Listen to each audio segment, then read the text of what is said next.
चलिए बड़ी खबर के साथ बुलेटिन की शुरुआत करेंगे। देहरादून से सामने आ रही है, डीजीपी ने एक अहम बैठक की है। ये बड़ी खबर आप तक पहुंचा रहे हैं, जहां पर पुलिस मुख्यालय में एडीजीपी दीपक सेठ ने अहम बैठक की है। नए आपराधिक कानून, शीतकालीन यात्रा, मादक पदार्थों की तस्करी, अतिक्रमण, निकाय चुनाव और 38वीं राष्ट्रीय खेलों की तैयारियों को लेकर समीक्षा की गई है।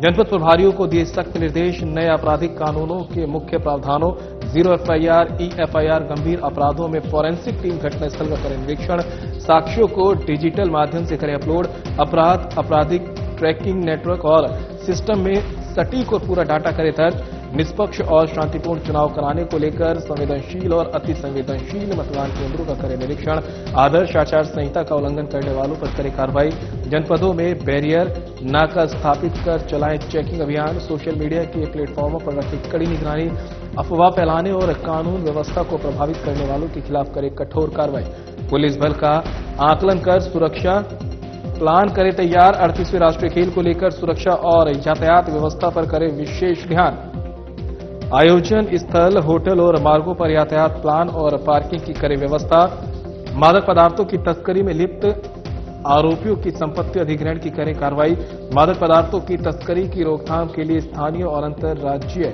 सीमाओं पर करे विशेष चेकिंग, ओवर स्पीडिंग, ओवरलोडिंग, नशे की हालत में वाहन चलाने वालों के खिलाफ करे सख्त कार्रवाई, शीतकालीन चारधाम यात्रा को लेकर सभी व्यवस्थाएं रखे दुरुस्त।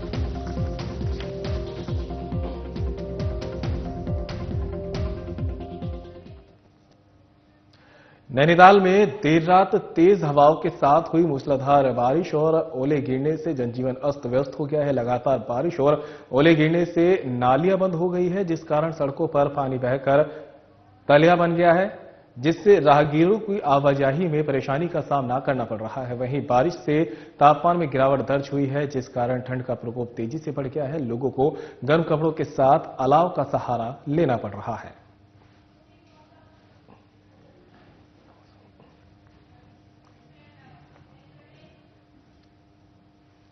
चलिए बड़ी खबर का रुख कर लेते हैं। मौसम से जुड़ी ये बड़ी खबर आप तक पहुंचा रहे हैं। उत्तराखंड में बदला मौसम का मिजाज, ये बड़ी खबर आप तक पहुंचा रहे हैं। ठंड से ठिठुर उठी देवभूमि, लोग ले रहे अलाव का सहारा, बर्फ की चादर से लिपटे पहाड़, बारिश बर्फबारी से तापमान में दर्ज हुई गिरावट, बारिश के चलते जनजीवन अस्त व्यस्त, वाहनों की आवाजाही हुई ठप।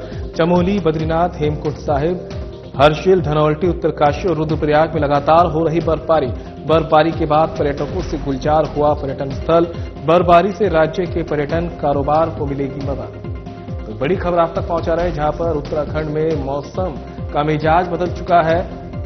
ठंड से देवभूमि पूरी तरह से ठिठुर पड़ी है, लोग अलाव का सहारा ले रहे हैं, बर्फ की चादर से पहाड़ लिपट चुके हैं।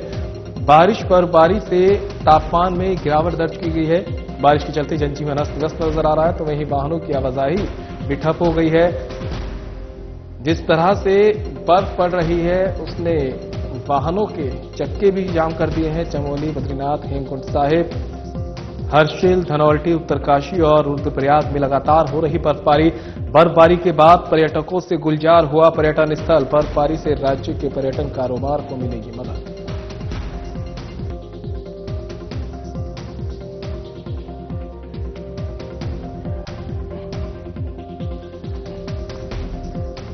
आप तक खबर पहुंचा रहे हैं हम लोग, जहां पर उत्तराखंड में मौसम का मिजाज बदल चुका है। ठंड से ठिठुर उठी देवभूमि, लोग ले रहे अलाव का सहारा, बर्फ की चादर से लिपटे पहाड़, बारिश और बर्फबारी से तापमान में दर्ज हुई गिरावट।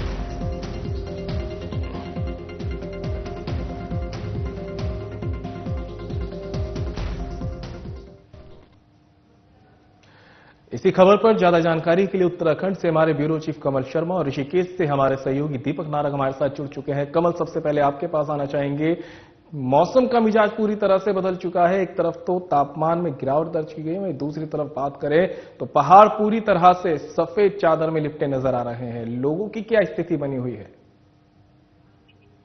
बिल्कुल संदीप, कहें तो अब मौसम भी सर्दी का है। अगर दिसंबर और जनवरी कहा जाता है, पहले तो अक्टूबर, सितंबर, अक्टूबर में कहीं ना कहीं सर्दियां हो जाती थी, लेकिन अब सब सिस्टम पूरा लगातार कहें तो पर्यावरण की वजह से कुछ भी कहें तो लगातार चीजें चेंज होती जा रही हैं। हम देखते थे जब रामलीला होती थी तो लोग पहले ही स्वेटर और टोपी में दिखाई देते, जैकेट में दिखाई देते, लेकिन अब वो समय चला गया। अब हम देख रहे हैं कि सर्दियां पड़ रही हैं, अक्टूबर, नवंबर, दिसंबर से जाके शुरू होती हैं और वही हम देखें तो दिसंबर का अंतिम दिन आ चुका है और आज 28 तारीख है, तो थोड़े दिन बाद कहेंगे तो जनवरी 2025 आ जाएगा। अब ठंड तो अगर अब भी ना पड़ी तो कहीं ना कहीं आने वाले समय फिर इसको और भी कई चीजों का दिक्कत का सामना करना पड़ेगा। तो कुल मिला के कहें कि अब पिछले कल से कहें, अभी 2 दिन पहले भी और कल से भी आज तक कहें तो लगातार बारिश और बर्फबारी का पूरे उत्तराखंड में दौर जारी है। और कहें तो खाली एनसीआर, मुझे लगता है कि दिल्ली और आप चाहे नोएडा होंगे, वहां भी कहीं ना कहीं लगातार बारिश की जो खबरें आ रही हैं वहां भी लगातार जारी है। तो कुल मिला के कहें लगातार बारिश हो रही है, अच्छी बारिश हुई है कल से। कुल मिलाकर बर्फबारी जहां जहां होनी चाहिए थी, अगर हम कहें ऊंची पहाड़ियों में, इधर मसूरी, धनौल्टी, चक्रोता और कुमायूं कहीं रीजन में भी, पूरा बद्रीनाथ धाम कहें और पूरा जोशीमठ जहां का इलाका है, ऊंची पहाड़ियां, लगातार बर्फबारी हुई है और एक बहुत अच्छी सुखद खबर है। और कहें तो ये बारिश भी जो है किसानों के लिए तो वरदान साबित हो रही है, जिसकी किसान लगातार भगवान से दुआ कर रहे थे, वो दुआ भी पूरी हुई। और पिछले 2-3 दिन से जो लगातार बारिश हो रही है, इससे किसानों के भी चेहरे खिले मिले हैं। तो कुल मिला के कहें नया वर्ष आने वाला है, लोग भी लगातार अपने हिल स्टेशनों पे जहां उनको उचित लगता है लोग पहुंच रहे हैं और कहीं ना कहीं इस बर्फबारी का, जहां बर्फबारी हो रही है वहां जो लोग पर्यटक पहुंचे हैं उनका आनंद भी उठा रहे हैं। तो कुल मिला के आपको यहाँ पर रोकना चाहेंगे, दीपक भी हमारे साथ लगातार जुड़े हुए हैं। दीपक, आपके पास आएंगे। ऋषिकेश में मौसम को लेकर क्या स्थिति बनी हुई है? बर्फबारी की बात करें या बरसात की बात करें, बूंदाबांदी की, तो किस तरह की स्थिति देखने को मिल रही है? के अंदर जो है 2 दिन से लगातार मौसम जो है वो ठंडा हो रखा है और यहाँ पर लगातार बारिश चल रही है।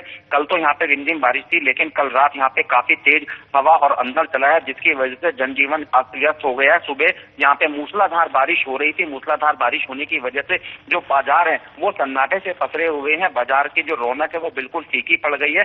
जगह जगह बारिश की वजह से जो है जल भराव की समस्याएं भी सामने आई है। पैदल चलने वाले लोगों को काफी परेशानी का सामना करना पड़ रहा है। लेकिन बारिश की वजह से जो पर्यटक हैं उनका आगमन उत्तराखंड में जरूर हुआ है, क्योंकि अभी नववर्ष के लिए 31 की नाइट को ऋषिकेश के निकट मुनि की रेती और लक्ष्मण झूला क्षेत्र में काफी सारी पार्टियां आयोजित होनी है। उसमें शामिल होने के लिए पर्यटकों ने अभी से आगमन शुरू किया है, क्योंकि आज वीकेंड है, शनिवार है और कल इतवार की भी छुट्टी है। इसकी वजह से यहाँ पे न्यू ईयर मनाने वाले पर्यटक जो है वो काफी तेजी में आ रहे हैं। उनकी वजह से जो वाहन है वो कहीं ना कहीं संख्या उनकी बढ़ती भी दिखाई दे रही है, जिसकी वजह से बिल्कुल दीपक, कमल भी लगातार हमारे साथ जुड़े हुए हैं। कमल, एक बार फिर आपके पास आना चाहेंगे। मौसम विभाग आगामी दिनों को लेकर क्या कुछ अपडेट दे रहा है? किस तरह की स्थिति का आकलन मौसम विभाग की तरफ से किया जा रहा है? क्योंकि हमने देखा है कि मौसम विभाग जब भी कुछ अनुमान लगा रहा है तो अनुमान सही होते साबित हो रहे हैं। हाँ संदीप, बिल्कुल। अगर कहें तो अभी 25-26 में मौसम विभाग ने कहा था, वो 2 दिन लगातार वैसे ही मौसम रहा, बर्फबारी हुई और यहाँ पर बादल छाए रहे, बारिश हुई और वही बताया गया था कि 27 और 28 2 दिन ऐसे हैं कि उस दिन भी मौसम रहेगा, बर्फबारी रहेगी और ठंड बढ़ेगी। इस प्रकार की 4 चेतावनी और बताया गया था बर्फबारी को लेकर। वही स्थिति हम देखने गए। अब फिलहाल तो अभी जो बताया गया था, अब बता रहे हैं कल से भगवान सूर्य के दर्शन हो सकते हैं और मौसम खुलेगा। अब आगे आगे जैसे जानकारी है मौसम विभाग की आएगी, हम उसी हिसाब से यहाँ अपने उत्तराखंड का रुख यहाँ पर करें। और कुल मिला के कहें लगातार जो नया साल है उसको मनाने के लिए मुझे लगता है कि उत्तराखंड में सभी जितने होटल्स हैं और लगभग सभी जगह बुकिंग फुल है और मुझे लगता है कि आज कल से ही लोग यहाँ पर आने शुरू हो जाएंगे। बिल्कुल कमल, मसूरी से हमारे सहयोगी धर्मेंद्र सिंह भी हमारे साथ जुड़ गए हैं। धर्मेंद्र, अगर बात करें पर्यटन नगरी मसूरी की, तो वहां मौसम को लेकर क्या स्थिति बनी हुई है? क्योंकि हम देखते हैं कि ये सीजन जो है ऐसा होता है कि पर्यटक पहाड़ों की तरफ आता है, खासकर जब हम बात करते हैं क्रिसमस और अब आने वाले जो न्यू ईयर है उसकी बात करें तो लोग पहुंचते हैं मनाने के लिए। तो वहां अब जो बर्फबारी देखने को मिल रही है, तो ऐसे पर्यटकों की क्या कुछ कहना है?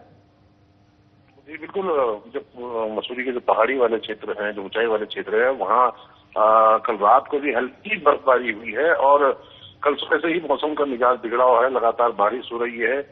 आज भी सुबह से ही बारिश का मौसम है और उम्मीद जताई जा रही है कि जिस तरीके से मौसम में कड़ाके की ठंड हो गई है, तो उम्मीद जताई जा रही है कि जो है नए साल से पहले जो है बर्फबारी होगी और पर्यटक भी इसी आस को लेकर मसूरी पहुंच रहे हैं। लगातार पर्यटकों की भीड़ मसूरी पहुंच रही है, क्योंकि आज शनिवार इतवार है, तो शनिवार रविवार को जो है काफी संख्या में वैसे ही पर्यटक आते हैं, लेकिन बर्फबारी की लगातार संभावनाएं जताई जा रही है। मौसम विभाग के अनुसार जो है ऊंचाई वाले क्षेत्रों में बर्फबारी हो सकती है।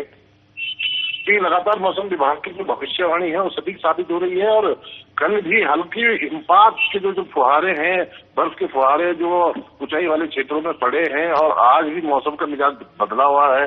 बारिश अभी तक लगातार बारिश चल रही है, मौसम में बहुत ठंडा हो गया है, काफी संख्या पर्यटक हुई है। लेकिन जो ऊंचाई वाले क्षेत्र है वहां कभी कभी रुक रुक कर हल्की बर्फबारी हो रही है।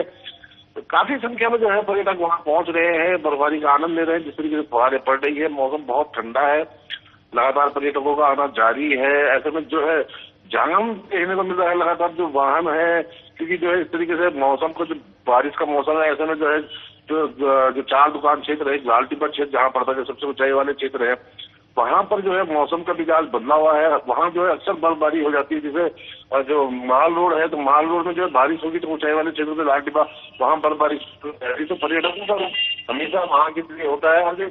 और जो मुख्य बाजार है वहाँ लगातार जाम की स्थिति बनी हुई है। मौसम खराब है क्योंकि पुलिस को भी खासी मशक्कत करनी पड़ती है जाम खुलवाने के लिए। ऐसे मौसम में काफी परेशानियों का सामना करना पड़ता है। स्थानीय लोगों को भी काफी परेशानी का सामना करना पड़ता है, क्योंकि जिस तरीके से ठंड है तो लोग अपने घरों में कैद होकर रह गए हैं, बाहर नहीं आ पा रहे हैं। हालांकि पर्यटन सीजन है, नए साल की तैयारियां चल रही है, नए साल को लेकर भी जो होटल है उनमें काफी तैयारियां की, कई पैकेज लोग पैकेज जो है पर्यटकों के लिए दिए जा रहे हैं। और लगभग काफी संख्या में जो है एडवांस बुकिंग भी होटलों की हो चुकी है। तो कहीं ना कहीं जो नया साल है, जो नव वर्ष आएगा, उसमें उम्मीद जताई जा रही है कि यहाँ के व्यापार में काफी वृद्धि होगी। और ये भी बर्फबारी होती है तो लगातार जो है ये रिकॉर्ड होगा, पिछले लगभग 12-13 सालों का रिकॉर्ड होगा कि जो है नए वर्ष पर जो है बर्फबारी हुई। काफी लंबे समय से नए वर्ष पर बर्फबारी नहीं हुई थी, लेकिन जिस तरीके का मौसम है, जिस तरीके का हालात है, इसको लेकर लग रहा है कि बहुत जल्द बर्फबारी हो सकती है और जिसका जो है पर्यटक आनंद ले सकते हैं यहाँ आकर, क्योंकि बहुत लंबे समय से लोगों की भी आस है कि जो है जमकर बर्फबारी यहाँ नहीं है। हालांकि बर्फबारी हुई है लेकिन उतनी मामूली तौर पर हुई है। जो बिल्कुल धर्मेंद्र, तमाम जानकारी के लिए आपका बहुत बहुत शुक्रिया। कमल आपका भी और दीपक आपका भी तमाम जानकारी के लिए बहुत बहुत शुक्रिया।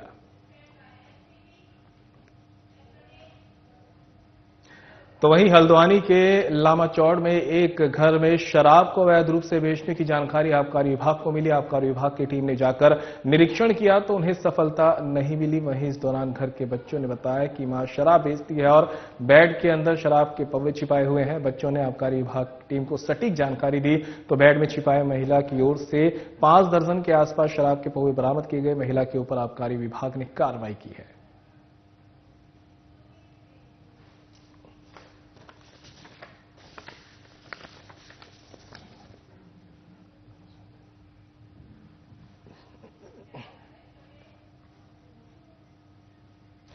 चलिए बड़ी खबर का रुख कर लेते हैं। ऋषिकेश से सामने आ रही है स्वास्थ्य और रक्तदान शिविर का होगा आयोजन। ये बड़ी खबर आप तक पहुंचा रहे हैं, जहां पर कल गुरुद्वारा हेमकुंड साहिब ऋषिकेश में लगेगा रक्तदान और स्वास्थ्य शिविर।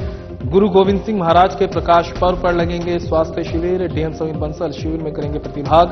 रक्तदान शिविर में डीएम सविन बंसल भी करेंगे रक्तदान। 60 से ज्यादा स्पेशलिस्ट डॉक्टर देंगे अपनी सेवाएं। शिविर में निःशुल्क दवाइयां की जाएगी वितरित। पैथोलॉजी लैब टेस्ट, अल्ट्रासाउंड और एक्सरे भी होंगे निःशुल्क। गुरुद्वारा परिसर में अग्रिम रजिस्ट्रेशन शुरू। ऋषिकेश से बड़ी खबर आप तक पहुंचा रहे हैं, जहां पर कल गुरुद्वारा हेमकुंड साहिब ऋषिकेश में लगेगा रक्तदान और स्वास्थ्य शिविर। गुरु गोविंद सिंह महाराज के प्रकाश पर्व पर लगेंगे स्वास्थ्य शिविर। डीएम सविन बंसल करेंगे शिविर में प्रतिभाग और रक्तदान शिविर में डीएम सविन बंसल भी रक्तदान करेंगे। 60 से ज्यादा स्पेशलिस्ट डॉक्टर देंगे अपनी सेवाएं। शिविर में निःशुल्क दवाइयां की जाएगी वितरित। पैथोलॉजी लैब टेस्ट, अल्ट्रासाउंड और एक्सरे भी निःशुल्क यहां पर किए जाएंगे। गुरुद्वारा परिसर में अग्रिम रजिस्ट्रेशन शुरू हो चुके हैं।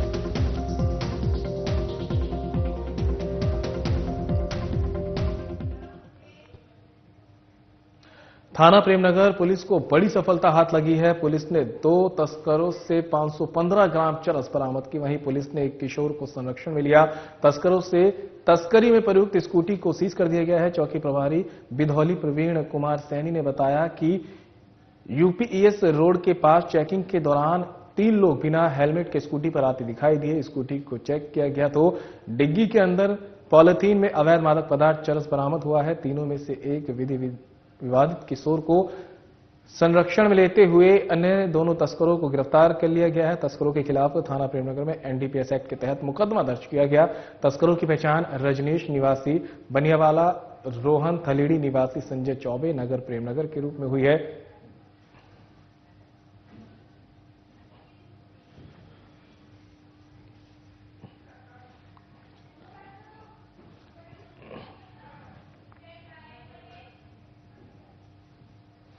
और देहरादून से इस बीच बड़ी खबर सामने आ रही है। नगर निकाय चुनाव के लिए बीजेपी और कांग्रेस ने पहली सूची जारी कर दी है। ये बड़ी खबर आप तक पहुंचा रहे हैं। बीजेपी ने 39 नगर पालिका और 39 नगर पंचायतों के अध्यक्षों की सूची की जारी। कांग्रेस ने 3 मेयर, 20 नगर पालिका और 25 नगर पंचायतों के अध्यक्ष पद के लिए प्रत्याशियों के नामों की घोषणा कर दी है। कई सीटों पर नए प्रत्याशियों पर खेला दाव। बीजेपी कांग्रेस आज जारी कर सकती है दूसरी सूची। 11 नगर निगम, 43 नगर पालिका, 46 नगर पंचायत में होंगे चुनाव।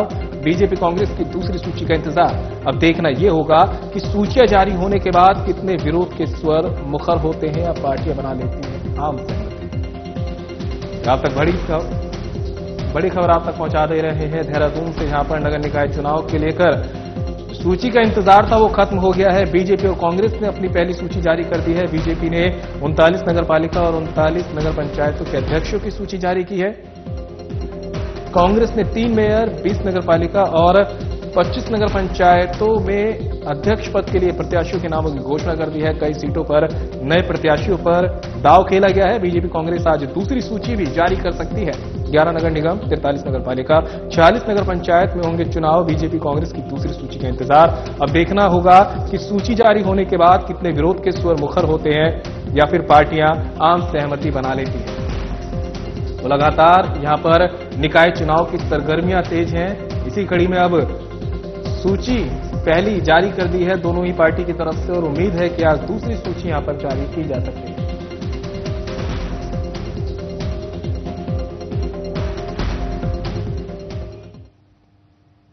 खबर पर ज्यादा जानकारी के लिए उत्तराखंड से हमारे ब्यूरो चीफ कमल शर्मा और हमारे सहयोगी धर्मेंद्र सिंह हमारे साथ जुड़ गए हैं। कमल, सबसे पहले आपके पास आना चाहेंगे। बीजेपी और कांग्रेस ने पहली ही सूची यहां पर जारी कर दी है। नगर निकाय चुनाव को लेकर सूची का जो इंतजार था, उम्मीदवारों का जो नामों का इंतजार लोगों को था, वो अब पहली सूची के साथ खत्म हो गया है।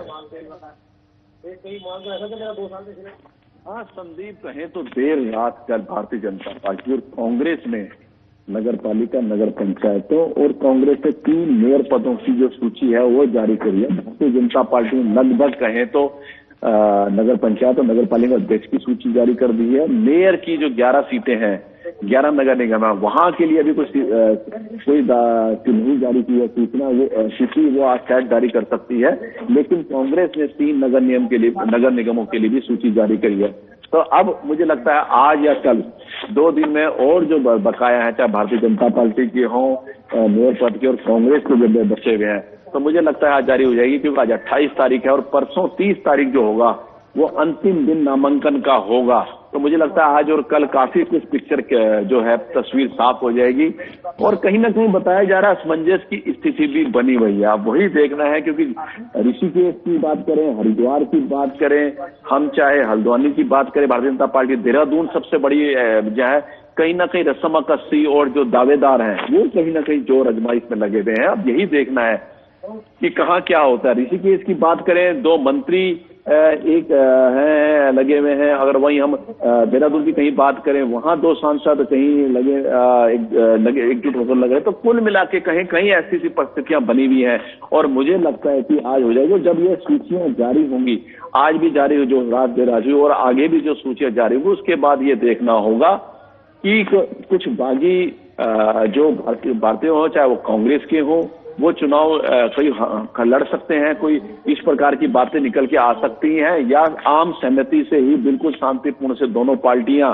जो कैंडिडेट चुनाव जो सूची जारी करी है वही चुनाव लड़ेंगे। कोई ऐसा चीजें नहीं दिखाई देंगी, पर इसका इंतजार जरूर करना होगा कुल मिला के। पर अब हम यही देख रहे हैं कि अब सूचियां जब मेयर की और जब सारी फाइनल की स्थिति पूरी निकल जाए, पूरी तस्वीर साफ हो जाए, तब ये देखना होगा कि जिन लोगों को टिकट नहीं मिल रहा है, क्योंकि लंबी लाइनें कई जगह है जो दावेदारी बनी हुई है और एक को टिकट मिलना है, वहां उस टाइम क्या स्थिति होती है। कोई मैदान में आता है या बिल्कुल शांत होकर बैठ जाता है और अपने पार्टियों के जो प्रत्याशी होंगे उन्हीं को यहाँ पर समर्थन करेंगे। इसका इंतजार जरूर करना होगा।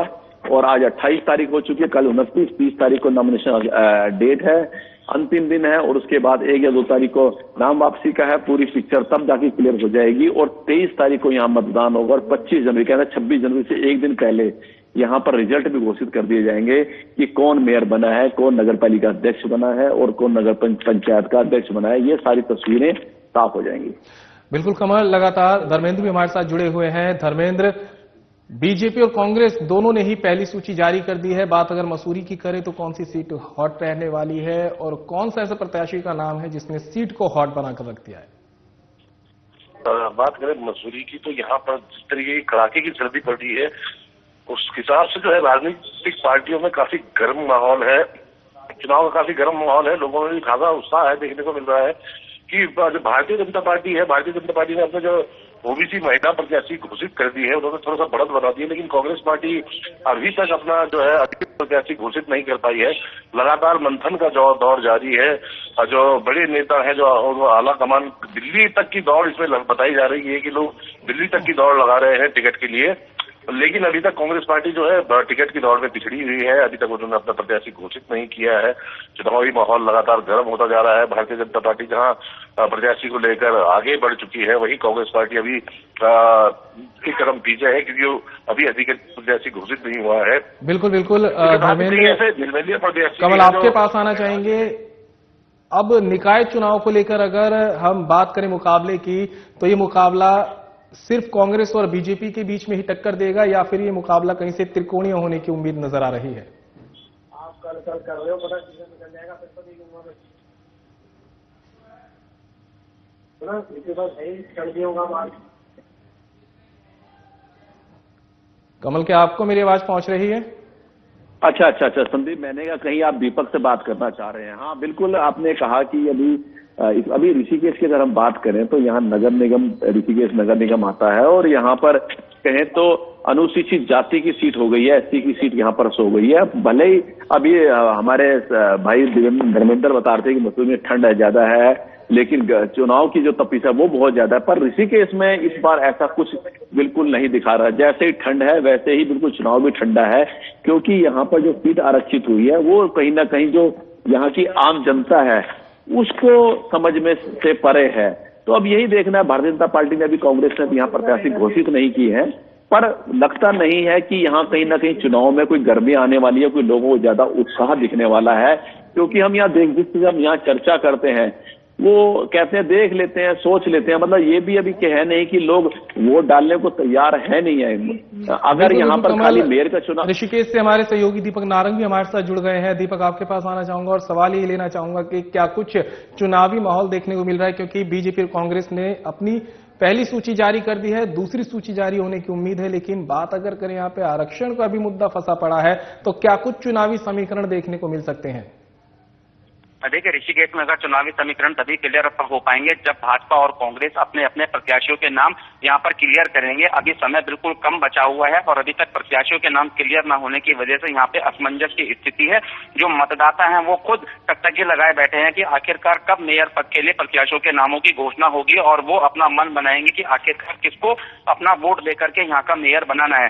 लेकिन स्थिति क्लियर न होने की वजह से असमंजस यहाँ पर बना हुआ है। लगातार 2 दिन से बारिश चल रही है, मौसम में ठंडक है। इस समय पे राजनीतिक गर्माहट महसूस जरूर होनी थी यहाँ पर, लेकिन वो राजनीतिक गर्माहट यहाँ पर महसूस बिल्कुल नहीं हो रही है। ऋषिकेश के नजदीक मुनि की रेती और लक्ष्मण झूला दुर्गाश्रम चौक में जो है कांग्रेस और भाजपा ने अपनी पहली लिस्ट में जो है वहां पे नगर पालिका और नगर पंचायत के जो है प्रत्याशियों के नाम क्लियर कर दिए हैं। तो वहां पर अभी ठंड के बावजूद राजनीतिक पारा जो है वो चढ़ना शुरू हो गया। लेकिन ऋषिकेश में यहाँ पे बिल्कुल ठंडक है और राजनीति की जो गर्माहट यहाँ पे चर्चा भी नहीं है बिल्कुल भी कि आखिरकार यहाँ पे मतदान को लेकर के क्या होना है और क्या नहीं होना है। कल पहला दिन था यहाँ पे प्रपत्रों की बिक्री को लेकर के, उसमें भी बिल्कुल सन्नाटा था। लेकिन आज यहाँ पे बारिश है और उम्मीद जताई जा रही थी कि किसी न किसी तरीके से दूसरी सूची यहाँ पे भाजपा कांग्रेस जारी करेगी और यहाँ पे कुछ ना कुछ देखने को मिलेगी राजनीतिक हलचल। लेकिन अभी तक यहाँ पे राजनीतिक हलचल नहीं दिखाई देने की वजह से माहौल बिल्कुल शांत है, सड़कों पर सन्नाटा है और राजनीतिक चर्चा बिल्कुल दीपक, अब नगर निकाय चुनाव को लेकर यहाँ पर चुनावी सरगर्मियां बढ़ने लगी है। आप भी नजर बनाए रखिएगा, हम भी नजर बनाए रखेंगे। फिलहाल दीपक, तमाम जानकारी के लिए आपका बहुत बहुत शुक्रिया। कमल, आपका भी बहुत बहुत शुक्रिया और